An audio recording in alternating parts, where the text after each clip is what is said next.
Hey, once again, this is Steve from the Worley Bogger, and welcome back to our quarantine series of fly tying that we're putting together during this COVID-19 outbreak for you. So today I'm going to show you how to tie the Cobble Knocker March Brown nymph, and it's tied with some Hemmingway realistic materials, their wings, buds and backs, and also with their realistic Mayfly legs. It's a fun little fly to put together. It's super heavy. When you're fishing it gets right down, right in that cobble, right in those riffles where the March Browns are. And of course the trout are right in there eating those March Brown nymphs. So this is a fun little nymph to put together, but even funner to fish. So check it out. Let us know if you have any questions, and thanks for tuning in.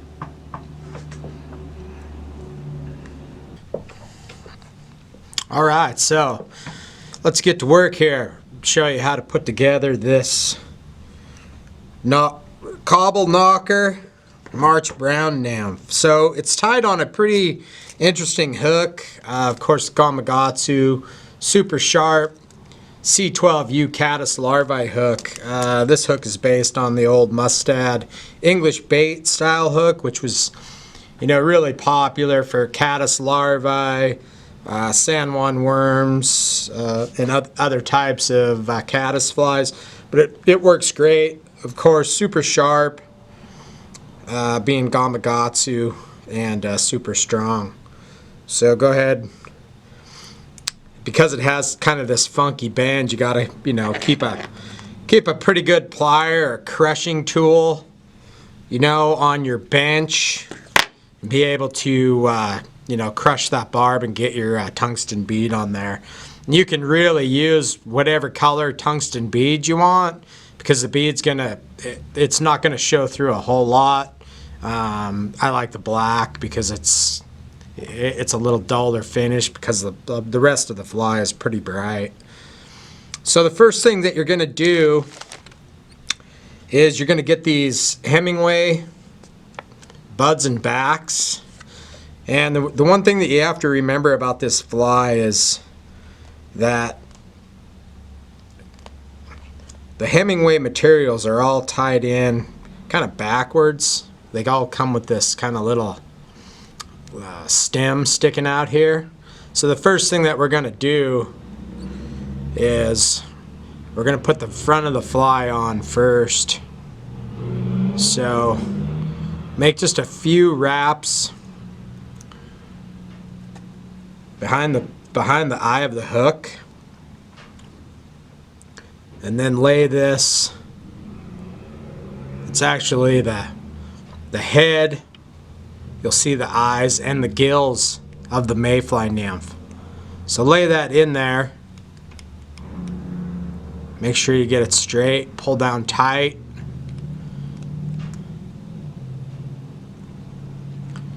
And then work your thread back to the bend. And then you're going to want to do a little half hitch. Just do one, because you don't want a big knot there, because you want to be able to slide that bead up.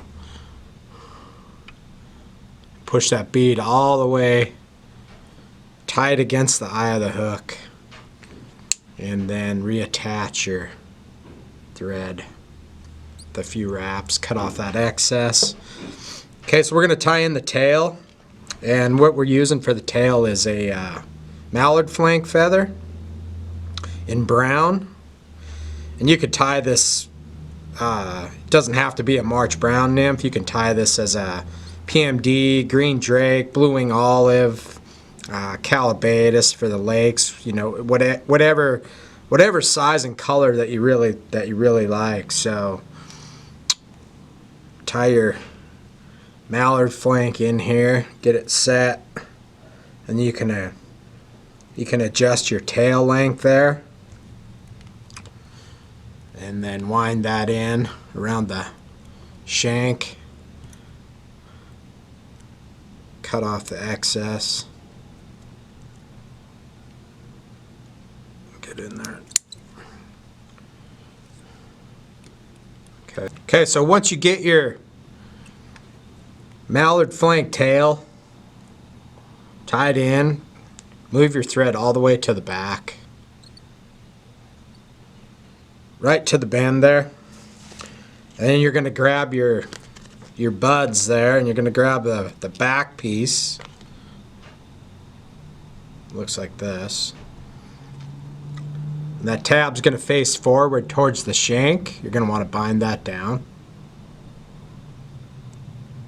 Get it set on top of the shank.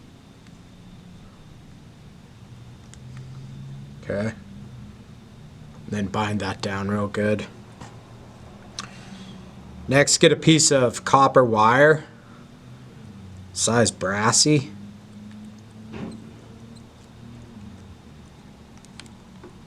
And wrap that in. These Mayfly nymphs the real ones are pretty bulky and big. But proportions are super important, especially to build a good quality fly that's going to, be productive out on the stream where you're fishing it. So always try to keep your proportions, as accurate as you can. The next thing that we're going to use a brown prism dubbing or a brown ice dub, prism dubbing from WBFC Fly, and the ice dub, of course, from the boys there at Hairline. Both of them great products. It's a synthetic dub. You can see it's real easy to go up, to apply. Just a couple of little pinches on the thread and get it nice and even. You don't need a whole lot. Maybe 3-4 inches on your thread there. And then you're going to want to start winding that around your body. And as you wind it forward, just try to keep your body proportionate in the same size. The nice thing about this, if you get too much, you can just pull it off really easy. Comes right off the thread. Okay. And just wind that down.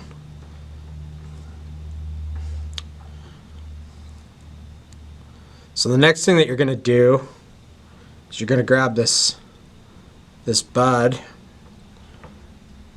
from the back and you're going to pull it up on top. And these are all made on a printer. They're all printed out, so they have a realistic look to them, and they're pre-glued. So see, once you get it on top there, how it stays in place where you want it. Get it nice and centered on the top. And once you get it in place, then you can take and you can bring the thread around, or excuse me, the wire, and create another rib effect on there.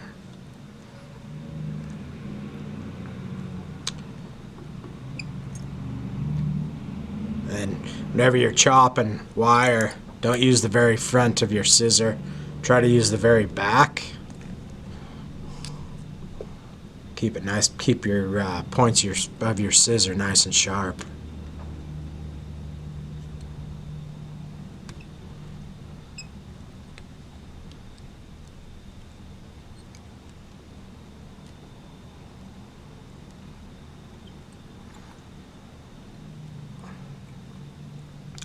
So far your fly should look like this. Okay, so the next item that goes in are the silicone legs. So these are all pre-cut, pre-formed. So again, the tab, you can see how it fits on there. The tab should go towards the back of the fly.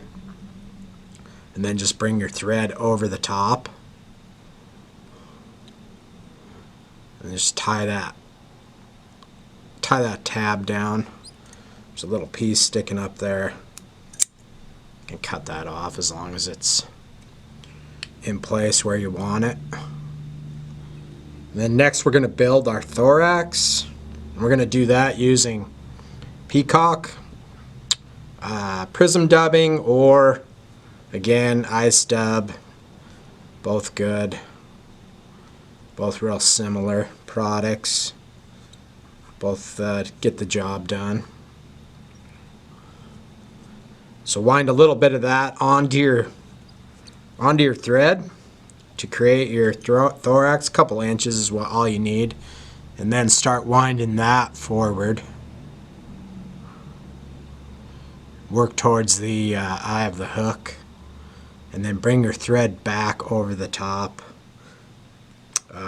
about right where you started your thorax. You're going to pull these rubber legs down. What I like to do is just, there's two rubber legs in the back, just grab those two, kind of pinch them and hold it down, and then bring your thread over the top so it looks like this. Okay, so once you get your legs attached and you get them how they're splayed apart and they look good, how you like them there, and just take and move your thread forward right behind your bead. And like I was saying earlier, all these pieces are not really glued, but they have a sticky back to them.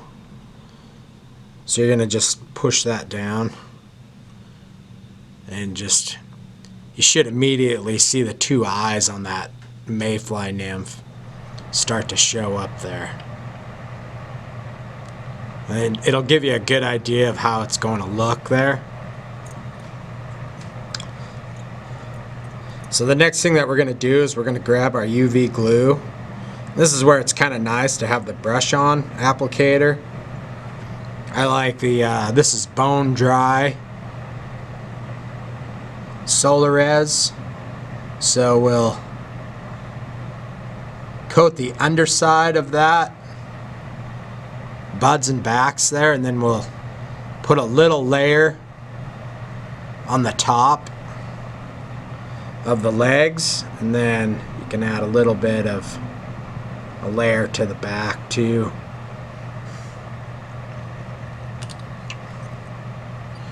And then take your UV light, pull that bud down, and then just blast it.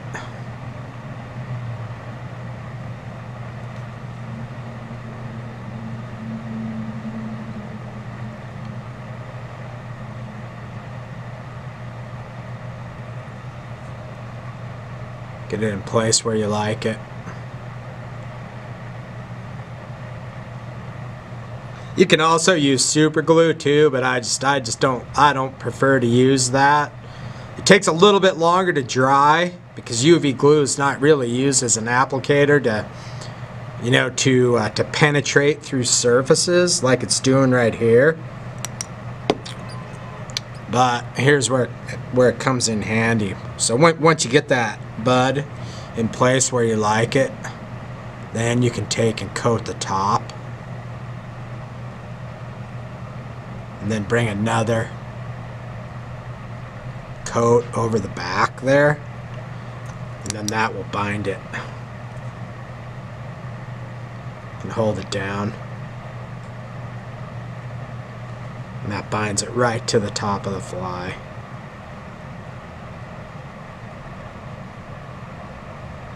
So you get the full effect and the look that you're desiring, with the Mayfly legs sticking out, big flat head. Looks just like a March Brown nymph. Nice and heavy, got the tungsten bead on there. So once you're done with this, just finish this off, cut your thread off. And if you want to, the nice thing about UV glue as well is it kind of adds weight to your fly. So each layer that you put on there is just going to make it a little bit heavier, a little bit more durable too. Especially these where we're fishing them. You're fishing them in the shallow riffles, you know, where those March Brown nymphs live. You know, it's beaten up and banging against the rocks, so you want to try and get it as durable as you can. That's why it's called the Cobble Knocker. So after you blast it with your UV light, it's all dry. You can put as much on there as you want. The bead's all hidden underneath. Nice and heavy March Brown nymph.